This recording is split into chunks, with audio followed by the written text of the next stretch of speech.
एक एस्ट्रोनॉमी के स्टूडेंट को स्पेस में एक चौंका देने वाला दृश्य दिखता है। उसे एक कॉमेट बड़ी ही तेज रफ्तार से पृथ्वी की तरफ आते हुए दिखाई देता है और अगर ये पृथ्वी से टकरा गया तो हमारी दुनिया से इंसानों का नामो निशान मिट जाएगा। कहानी की शुरुआत में हमें केट डिबियास्की दिखाई जाती है जो कि एस्ट्रोनॉमी में पीएचडी कर रही है। तभी उसे अंतरिक्ष में एक अनआइडेंटिफाइड ऑब्जेक्ट दिखता है और ये इस सदी की एक नई खोज होती है। उसे देखकर वो बहुत खुश हो जाती है और वो अपने प्रोफेसर को कॉल करके इसके बारे में बताती है। इसके बाद ये लोग इस कॉमेट के बारे में स्टडी करना शुरू कर देते हैं। जब इनकी पूरी कैलकुलेशन कंप्लीट हो जाती है तो इन्हें पता चलता है कि ये कॉमेट 5 से 10 किलोमीटर तक बढ़ा है और ये सीधा पृथ्वी की तरफ आ रहा है और अगर ये हमारी पृथ्वी से टकरा गया तो इसकी तबाही एक एक्सटेंशन लेवल की तबाही होगी। डॉक्टर रैंडल इस बारे में डॉक्टर टेडी को कॉल करते हैं जो कि नासा के प्लानिटरी डिफेंस कोऑर्डिनेशन ऑफिसर होते हैं। इसके बाद ये सब लोग सीधा व्हाइट हाउस चले जाते हैं, लेकिन यहाँ पर इनकी बात सुनने के लिए कोई भी तैयार नहीं होता और यहाँ का माहौल पूरी तरह से अलग होता है। इन सबको बहुत देर तक इंतजार करना पड़ता है। इसके बाद इन्हें अगले दिन प्रेसिडेंट से मिलने का मौका मिलता है। यहाँ पर प्रेसिडेंट का बेटा भी होता है और ये प्रेसिडेंट को बताने लगते हैं कि ठीक 6 महीने 14 दिन के बाद हमारी अर्थ से एक कॉमेट यानी कि धूमकेतु टकराने वाला है। लेकिन प्रेसिडेंट इनकी बात का कोई भी जवाब नहीं देती क्योंकि कुछ समय बाद इनके इलेक्शंस आने वाले होते हैं और ये अपना वोट बैंक गंवाना नहीं चाहते। प्रेसिडेंट कहती है कि ऐसा कुछ नहीं होगा क्योंकि हमें इस बारे में कोई भी खबर नहीं मिली है। तुम हमारी अगली कॉल का वेट करो और हम तुम्हें बताएंगे कि आगे क्या करना है। ये सब निराश होकर यहाँ से निकल जाते हैं। इनके साथ जो डॉक्टर होता है वो कहता है कि हमें मीडिया की हेल्प लेनी होगी और केट का जो बॉयफ्रेंड होता है वो एक मीडिया पर्सनल होता है और वो उन्हें एक शो में जाने के लिए कहता है जिसका नाम होता है द डेली रिप। इसके बाद ये मीडिया के ऑफिस पहुँच जाते हैं और जो सीनियर एंकर होता है और वो कहता है कि तुम्हें अपनी सारी बातों को बहुत ही दिलचस्प तरीके से बताना होगा ताकि लोगों का मनोरंजन बना रहे और साथ ही तुम्हें ऐसी कोई बात नहीं करनी है जिससे लोग डर जाएं। असल में ये भी इन लोगों को सीरियस नहीं ले रहे होते हैं। इन्हें अपनी चैनल का टीआरपी बढ़ाना होता है और ये लोग इस बात को एक न्यूज के तौर पर नहीं बल्कि एक मनोरंजन के तौर पे पेश करना चाहते थे। इस बात से ये दोनों बहुत डिसअपॉइंट होते हैं लेकिन इनके पास इसके अलावा कोई भी रास्ता नहीं होता। अब अगले दिन इनको उस शो में जाकर दुनिया को इस न्यूज के बारे में बताना होगा, लेकिन शो से पहले डॉक्टर रैंडल की तबीयत बहुत खराब होती है क्योंकि वो बहुत नर्वस होते हैं और इससे पहले वो कभी भी न्यूज चैनल पे नहीं आए होते हैं। और अब इनका लाइव प्रोग्राम शुरू होता है जहां पर इनके सामने 2 एंकर्स होते हैं। अब ये एंकर्स इनसे सवाल पूछते हैं और प्रोफेसर इनके सवालों का अपनी रिसर्च के मुताबिक जवाब भी देता है। डॉक्टर इन्हें कहते हैं कि हमारे पास सिर्फ 6 महीने हैं और 6 महीने में हमें अपनी दुनिया को बचाने के लिए कोई स्टेप उठाना होगा। लेकिन यहाँ पे सबको इनकी बातें मजाक लगती है। लेकिन इस शो के होस्ट भी रैंडल और केट का मजाक बनाने लगे और वो इन्हें किसी अच्छे डॉक्टर के पास जाने के लिए कहते हैं। और इतना सुनते ही केट अपना मेंटल बैलेंस खो देती है और वो इन लोगों पे चिल्लाना शुरू कर देती है और कहती है कि ये कोई मजाक नहीं है बल्कि वहाँ असल में एक कॉमेट है जो धरती की तरफ आ रहा है और वो 6 महीने में धरती से टकराने वाला है और अगर इन्होंने कोई स्टेप नहीं उठाया तो इस दुनिया से जीवन का नामो निशान मिट जाएगा। केट बहुत सीरियस होती है और ये कहकर वो यहाँ से चली जाती है। लेकिन अब भी इन लोगों को ये सब एक मजाक लग रहा था। रैंडल और केट की बातों को कोई भी सीरियसली नहीं ले रहा था और उस इंटरव्यू के बाद केट के ऊपर बहुत सारी मीम्स बनने लगी और इस तरह से कुछ वक्त गुजर गया और इन दिनों मैडम प्रेसिडेंट एक स्कैंडल में फंस गई थी। उनकी बदनामी हो चुकी थी और आने वाले इलेक्शंस में प्रेसिडेंट का दोबारा से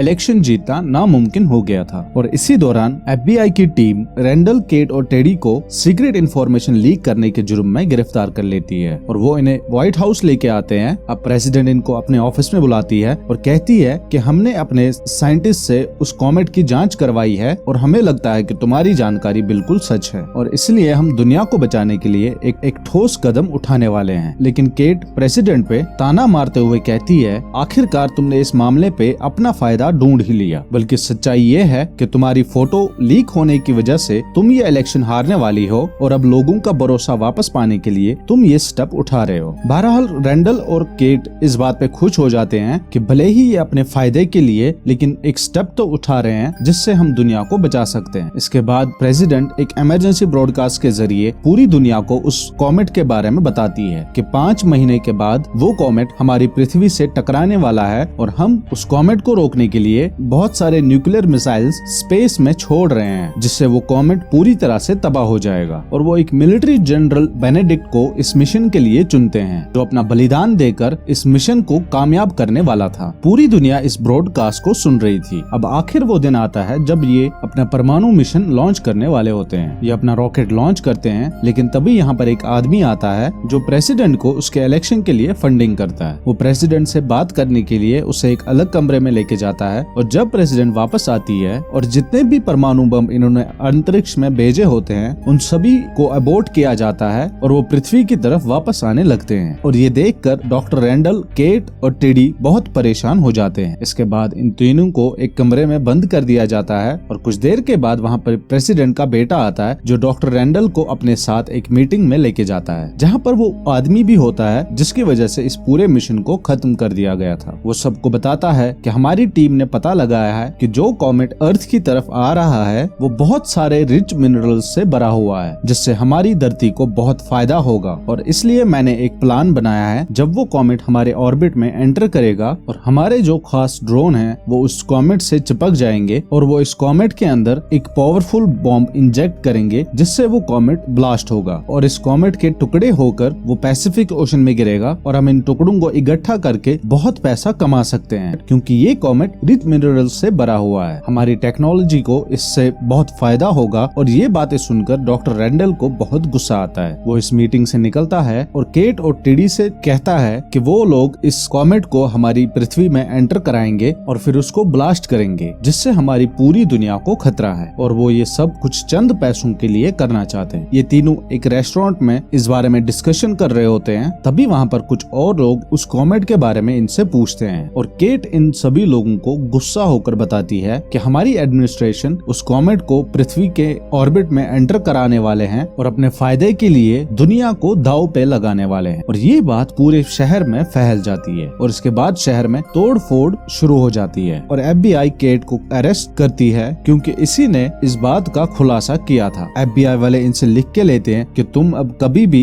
इस कॉमेट के बारे में कोई भी डिस्कशन नहीं करोगे और तुम एक आम नागरिक की तरह अपनी जिंदगी जियोगे, नहीं तो तुम्हें हमेशा के लिए जेल में डाल दिया जाएगा। केट साइन कर लेती है और इसके बाद अपने माता पिता के घर चली जाती है। पूरे शहर में ये बात फैल चुकी होती है कि जो कॉमेट है वो रिच मिनरल्स से भरा हुआ है और साइंटिस्ट उसके टुकड़े करने वाले हैं, जिससे पूरी दुनिया को फायदा होगा। वही केट अपने माता पिता के घर जाती है, लेकिन उसके माता पिता उसे घर में आने नहीं देते। वो कहते हैं कि इस कॉमेट से हमारे देश को बहुत फायदा होने वाला है और तुम इस चीज के खिलाफ हो और अब हम तुम्हारे साथ कोई भी रिश्ता नहीं रखना चाहते। इस बात से ये साफ जाहिर होता है कि यहाँ की सरकार ने सभी लोगों को अपनी तरफ मैनिपुलेट किया हुआ है, जिनको अच्छे बुरे की कोई खबर नहीं होती। केट के पास अब कोई भी काम नहीं होता और वो पैसों के लिए एक सुपरमार्केट में काम करती है, जहाँ पर इसकी दोस्ती कुछ लड़कों से हो जाती है। दूसरी तरफ से डॉक्टर रैंडल को दिखाया जाता है, वो उस साइंटिस्ट के पास जाता है जो ड्रोन्स के जरिए से उस कॉमेट को ब्लास्ट करने वाला होता है। जब वो अपने ड्रोन्स को दिखाता है तो डॉक्टर रैंडल कहता है कि इस बात के कितने चांसेस है कि ये मिशन कामयाब होगा और तुम्हारे ड्रोन्स इतने कैपेबल नहीं है कि वो उस कॉमेट के टुकड़े कर सके। और इस बात पे ये साइंटिस्ट भड़क जाता है, लेकिन प्रोफेसर को समझ में आ जाता है कि हमारी दुनिया अब खतरे में है और हम पूरी तरह से खत्म होने वाले हैं। इसके बाद डॉक्टर रैंडल का एक बार फिर से इंटरव्यू होता है और उनसे फजूल सवाल पूछे जाते हैं, जिस बात से प्रोफेसर अपना मेंटल बैलेंस खो देता है और वो दुनिया को बताने लगता है, शायद तुम लोगों को ये समझ में नहीं आ रहा कि हम बहुत जल्द खत्म होने वाले हैं। हमारी दुनिया के साथ एक कॉमेट टकराने वाला है। हम सभी अपने आखिरी दिन इस धरती पर गुजार रहे हैं और गवर्नमेंट को इस चीज से कोई भी फर्क नहीं पड़ता। उनको ये सब मजाक लगता है। हमें जल्दी से कोई ऐसा कदम उठाना होगा जिससे हमारी दुनिया बच सके। अब प्रोफेसर इंटरव्यू दे के बाहर निकलता है। अब डॉक्टर रैंडल को FBI वाले पकड़ लेते हैं और उसे वार्निंग देकर छोड़ दिया जाता है। दूसरी तरफ से केट को दिखाया जाता है, जिसका इस टाइम में भी एक बॉयफ्रेंड बन चुका है। वो अपनी छत पे होते हैं और ऊपर आसमान में देख रहे होते हैं। तभी उसकी नजर आसमान में पड़ती है, जहाँ से वो कॉमेट साफ साफ दिखाई देता है और ये कॉमेट तेजी से धरती की तरफ आ रहा होता है और बहुत ही जल्द ये धरती से टकराने वाला होता है। वही प्रोफेसर को भी रास्ते में वो कॉमेट दिख जाता है और वो केट को कॉल करते हैं। वो केट को अपने पास आने को कहते हैं और इसके बाद पूरी दुनिया में हालात खराब होने लगते हैं। अब गवर्नमेंट के खिलाफ बहुत लोग प्रोटेस्ट कर रहे होते हैं, लेकिन प्रेसिडेंट इन सब को शांत रहने के लिए कहती है। वो कहती है कि इस कॉमेट से हमारी धरती को कोई भी नुकसान नहीं होगा और हमारी टीम इस मामले से लड़ने के लिए पूरी तरह से तैयार है। वो सभी लोगों से कहती है कि डोंट लुक अप। दूसरी तरफ से डॉक्टर टेडी को पता चलता है कि अमेरिका ने इंडिया, चाइना और रशिया को इस प्रोग्राम से खारिज कर दिया है, जो कि पहले इस कॉमेट में हिस्सेदार थे। प्रोफेसर समझ जाते हैं कि अब उस कॉमेट को कोई नहीं रोक सकता और अब वो केट और उसके बॉयफ्रेंड को लेकर ग्रोसरी स्टोर में सामान लेने जाते हैं और उसके बाद डॉक्टर रैंडल के घर पे चले जाते हैं। डॉक्टर रैंडल की अपनी पत्नी से लड़ाई होती है क्योंकि डॉक्टर का उस एंकर के साथ अफेयर चल रहा होता है और उस वजह से डॉक्टर की बीवी उसे छोड़कर चली गई थी। लेकिन अब वो इसे घर में आने देती है और ये सब लोग बैठ के खाना तैयार करते हैं और एक टेबल पर बैठकर बातें कर रहे होते हैं। वहीं हम प्रेसिडेंट को और उस साइंटिस्ट को देखते हैं जो अपने मिशन को लॉन्च कर देते हैं, जहां पर वो ड्रोन्स उस कॉमेट से चिपकने लगते हैं, लेकिन ये ड्रोन्स मैल फंक्शन की वजह से एक एक करके खत्म होने लगते हैं, जिससे प्रेसिडेंट को समझ में आ जाता है कि ये मिशन फेल हो चुका है। ये साइंटिस्ट भी अपनी नाकामी को छुपाने के लिए यहाँ से निकल जाता है और इसके बाद प्रेसिडेंट भी इसके साथ चली जाती है। यहाँ पर जो इनकी टीम होती है वो भी समझ जाते हैं कि ये मिशन पूरी तरह से फेल हो चुका है और वो एक एक करके यहाँ से जाने लगते हैं। दूसरी तरफ हमें डॉक्टर के घर पे दिखाया जाता है जहाँ पर टेडी भी आ जाता है और इन सबको पता है कि आज ये इनका आखिरी डिनर है। लेकिन तभी डॉक्टर को प्रेसिडेंट का कॉल आ जाता है, जो कि एक फ्लाइट में होती है और वो इससे माफी मांगती है और कहती है कि तुम बिल्कुल सही थे और हम लोग एक ऐसे प्लेनेट पर जा रहे हैं जहाँ पर जीवन की संभावना है और हमारे फ्लाइट में अभी भी 2 लोगों की जगह है, इसलिए मैं तुम्हें और तुम्हारी बीवी को आने का मौका देती हूँ। लेकिन डॉक्टर रैंडल मना कर देता है और कहता है कि मैं अपना आखिरी वक्त अपनी फैमिली के साथ बिताना चाहता हूँ। प्रेसिडेंट का जो बेटा होता है वो वहीं पे प्रेसिडेंट का वेट कर रहा होता है और इस बात से प्रेसिडेंट को हल्का सा दुख होता है और अब वो कॉमेट इस धरती के बहुत करीब आ चुका है और अब डॉक्टर के सारे लोग, उसका परिवार, उसके बच्चे और उसके दोस्त एक आखिरी प्रेयर साथ में करते हैं और देखते ही देखते वो कॉमेट पृथ्वी से टकरा जाता है, जिससे ये पूरी धरती तबाह हो जाती है और ये पूरी दुनिया खत्म हो जाती है। यहाँ से जीवन का नामो निशान मिट चुका है। दूसरी तरफ से प्रेसिडेंट को दिखाया जाता है और इस साइंटिस्ट को दिखाया जाता है जो एक नई दुनिया पे पहुंच चुके हैं, जिसका वातावरण अर्थ की तरह होता है। यहाँ पर ऑक्सीजन की लेवल हमारी अर्थ से 20% ज्यादा होती है और प्रेसिडेंट अपने जहाज से बाहर निकलती है, जहाँ पर उसे एक बहुत ही खूबसूरत जानवर दिखता है। वो उसके पास जाती है, लेकिन तभी वो जानवर उस पे हमला करके उसे मार देता है। एक एक करके ये जानवर इन सभी को खाने लगते हैं, मतलब कि इंसानों का नामो निशान मिट चुका है। लेकिन क्रेडिट्स रोल होने के बाद एक सीन में हमें दिखाया जाता है जो प्रेसिडेंट का बेटा होता है, जो नासा के हेडक्वार्टर्स में होता है, वो वेट कर रहा होता है। वो वहाँ की टूटी हुई बिल्डिंग के नीचे से निकलता है। वो अपना मोबाइल निकाल कर कहता है कि मैं इस दुनिया का आखिरी इंसान बचा हूँ और अगर कोई मेरी तरह इस दुनिया में बचा है तो मुझसे आकर मिले। और लास्ट में कहता है कि make sure to like and subscribe. और इसी के साथ ये मूवी खत्म हो जाती है। उम्मीद करते हैं आपको ये कहानी पसंद आई होगी।